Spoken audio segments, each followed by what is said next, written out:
You might accept a 3-0 humbling from Manchester City, and you might even forget a loss away from home against a team sitting in the bottom half of the table, but to be taken apart at home with 3-0 by Nottingham Forest, a team fighting to stay in the league and already on their third manager of the season after sacking both Nuno and Ange, that is simply unforgivable.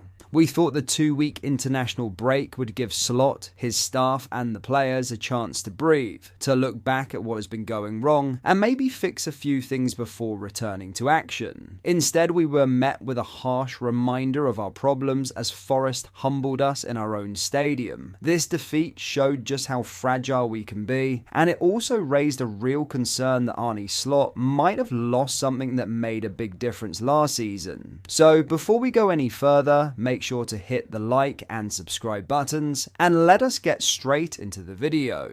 When looking at the starting 11, Slot's choices were understandable based on the injury updates we got earlier in the week.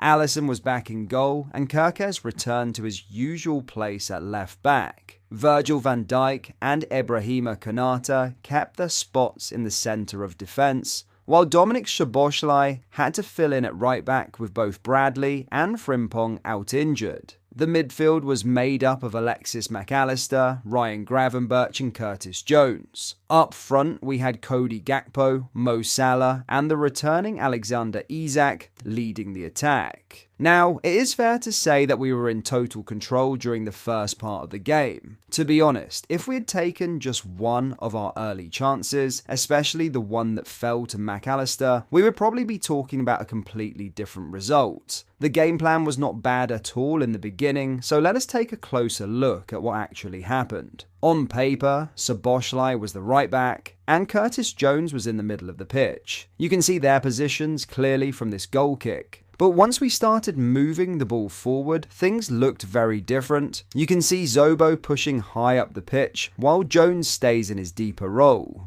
This movement forced the Forest wide midfielder to track Zobo, which opened more space for Curtis and our backline to hold the ball and build up calmly. But that was only one part of the idea.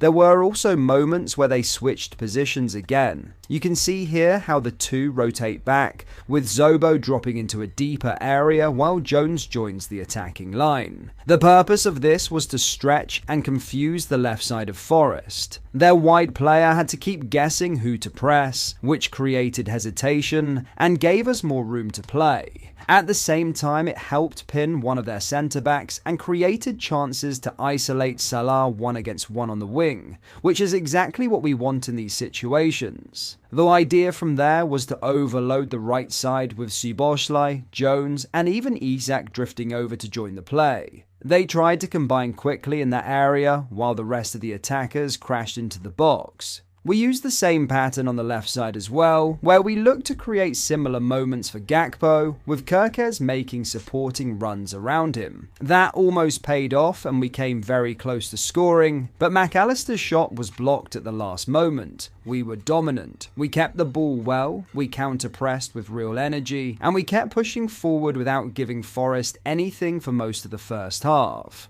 But then Forest won a corner, and to no one's surprise, we conceded from it.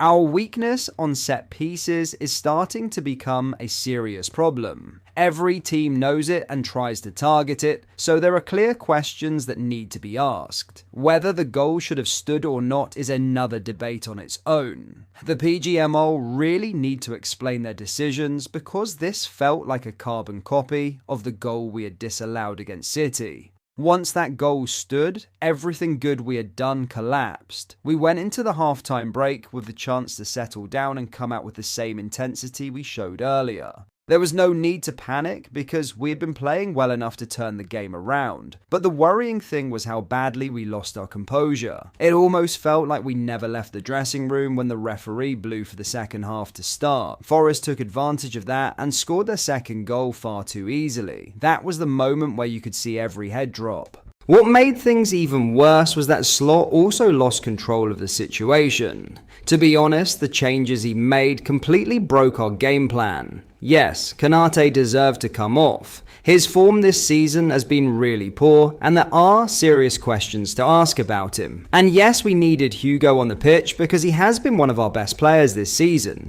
But even with that said, the change ruined the structure we had built in the first half. Once Konate came off, Gravenberch had to drop into the centre-back role. This meant Jones was now tied down and no longer had the freedom to rotate with Szoboszlai the same way he did earlier. That one adjustment shut down all the right side patterns we relied on. It also made things harder for Salah because he no longer had the support or the movement around him to create those one-against-one situations. On top of that, our off-ball movement in the final third became almost non-existent. The team looked static, with players standing in straight lines instead of trying to find space or create passing options. Some people might point fingers at Isak for a poor performance, but he has just come back from injury and he barely got any service the entire match. There was even a moment where he could have scored his first league goal for us, but Gravenberch messed up the final pass. That summed up our night perfectly. You can see Gravenberch get the ball here, and he actually does well at first by carrying it forward. But when Isak makes the run into the gap, and all Gravenberch has to do is play the killer pass, he ends up sending a soft and predictable ball that gets intercepted without any trouble. And this brings us back to the same question we've been asking for a while. Why did we not address the deep passer problem in our squad? With Trent gone, we basically have no one who can play long accurate passes on a regular basis. Van Dijk has that switch in his locker, but it is not enough to rely on. Konate needs very specific conditions for his long balls to work, which we have already talked about in a previous video. Gravenberch struggles whenever he cannot carry the ball forward into space. When that option is gone, he finds it hard to progress play in a different way. This is nothing new either. His passing range is limited, and he does not attempt line-breaking passes, and right now that is holding us back. So to wrap everything up, this game was more than just a bad result. It's also not just a reminder of the issues that have been building up for a while. It's a clear sign of alarm bells ringing because it's the first time we saw the players and the manager panic and struggle to find solutions so early in a game and after conceding a goal. There were moments in the first half where you could see a clear idea, you could see patterns, and you could see the team trying to take control of the match. But once things went wrong, we completely lost our direction, and that is something that has to change if we want to push forward this season. The players need to look at themselves, the coaching staff needs to reflect as well, and the club has to understand that certain gaps in the squad cannot be ignored any longer. There is quality in this team, that part is obvious, but there is also a lack of balance and a lack of identity when the pressure rises. Good teams stay calm, good teams adjust. We did neither. There is time to fix this, there are games ahead, and the players will have chances to respond. What matters now is how we react. Do we learn from this, or do we let it drag us down even further? Anyway, that is all from us today. If you enjoyed the video, make sure to leave a like and subscribe because it really helps the channel grow.